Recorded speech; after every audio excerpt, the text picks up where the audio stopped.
Hi, this is Amy from Modest Punk, and we had a request to talk about some foot pedals on these machines. This is my 1954 319. It's a beautiful machine, not necessarily my favorite to sew on for a couple of reasons. Mainly because it's hard to get the bobbin, because this thing is spring-loaded, so I have to pull it off the edge to put the bobbin in it.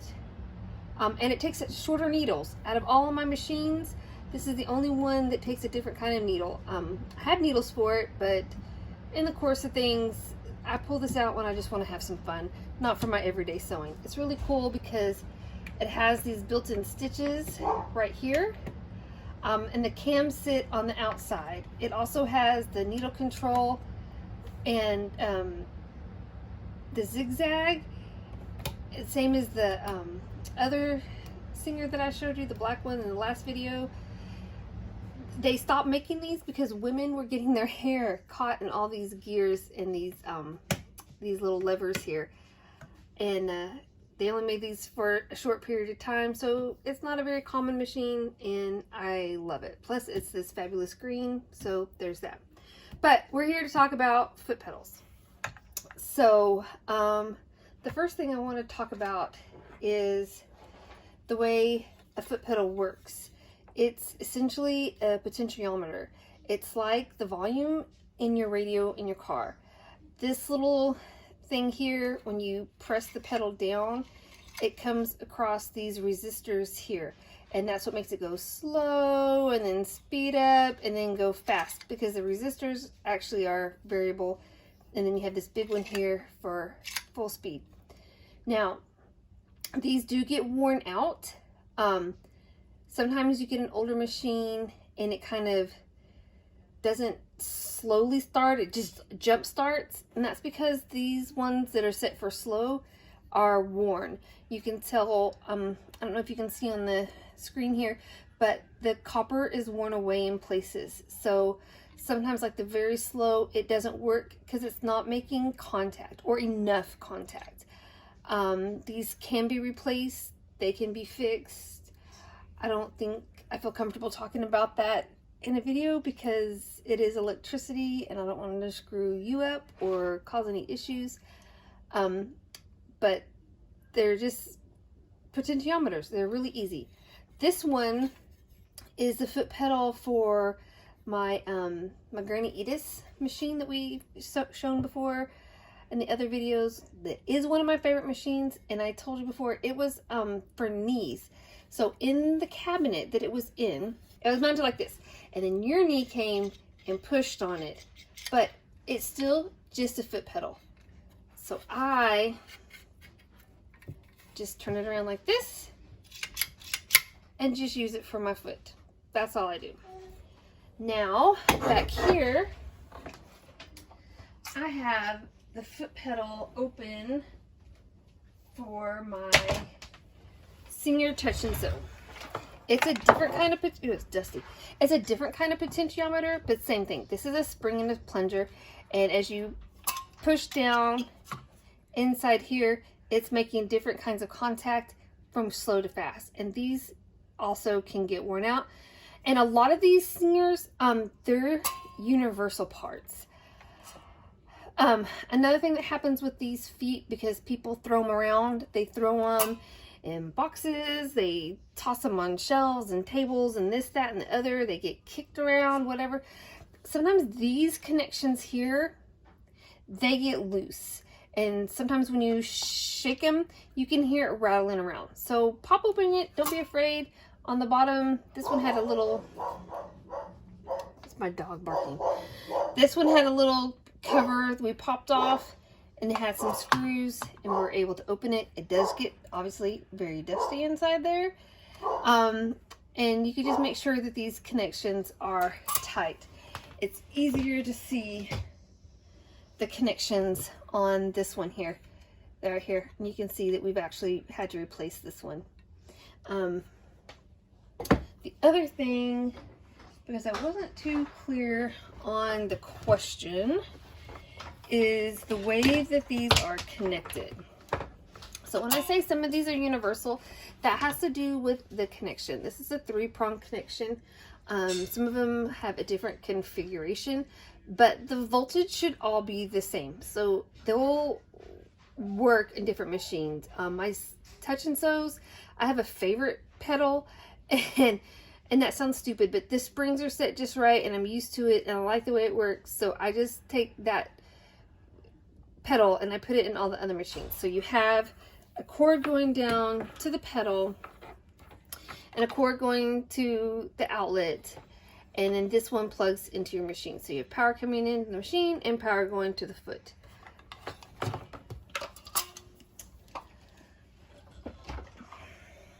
Okay, this is Granny Edith's machine, and this was in a cabinet, and it was meant for you to use your knee, and it just pushed your knee over to set the pedal to work. So it's a little bit of a different setup, and we've had to adjust it because the cords were really short and they were mounted inside the cabinet. So this is coming from the machine to this junction, and then there's this female that comes from the machine, and there's this male that goes into the wall. The foot pedal has a male plug, and it plugs into the female part of the machine. The machine has a male plug, and this goes into the outlet. You do not plug the pedal into the wall. It is not meant to do that. It goes into the machine. I have a couple of machines that do like this. I have an old Singer that has what looks like a wall outlet. It has, I'll have to show it in another video, but on the side it has where you plug in two different parts, and one is to plug into the machine and one is to plug into the pedal. But just remember that we're going to have power coming from the wall to the machine and from the machine to the pedal. Some of them are all in one, some of them are two pieces. Do not plug your pedal into the wall. Okay, this one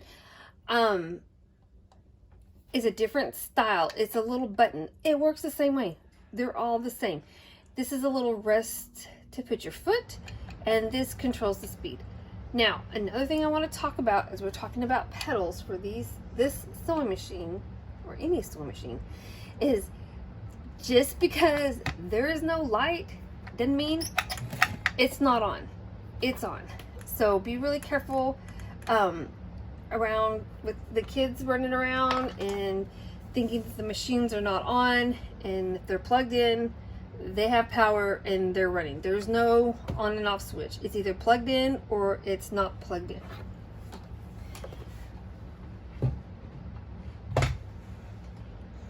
All right, so another thing that I wanted to say is, and this is just a piece of, this is a burp cloth. Okay, so another thing that I wanted to talk about is when you sew, you need to be very careful controlling the power that's coming to the machine. And I do that by just getting into a rhythm. So we have the machine threaded, just like all other machines, through the tension disc, down and around. Put the thread underneath the presser foot, hold on to the underneath the presser foot, hold on to the threads, and just sew a little bit at a time. And I just kind of get into this rhythm where I go for a couple of inches and then I let it off, and I go for a couple of inches, and that allows me to control the fabric a little better, to make sure when I come to curves, I'm coming to a good spot, to keep my seam allowances proper. And especially like as we're coming to a corner, I'll just slow it down and make sure I get it to where the needle is down, so that I can make a sharp turn and keep sewing. This is also, I like to compare this to driving a car. You know how your car drives.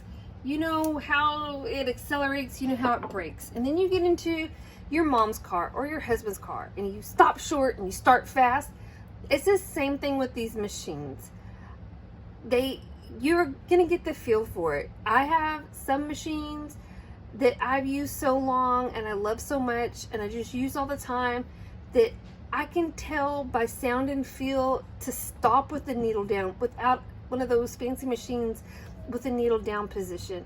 You get to where just by sight and by feel, you know when you're coming to a spot where you turn for your seam allowance. You know when to slow and when to go fast and that kind of thing.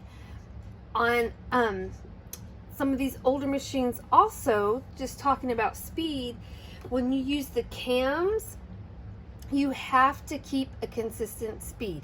When you slow down and you speed up, you are turning this cam at a different spot and it will affect the size and the length of the stitches. It's just the nature of the beast. It's just going to do that. So,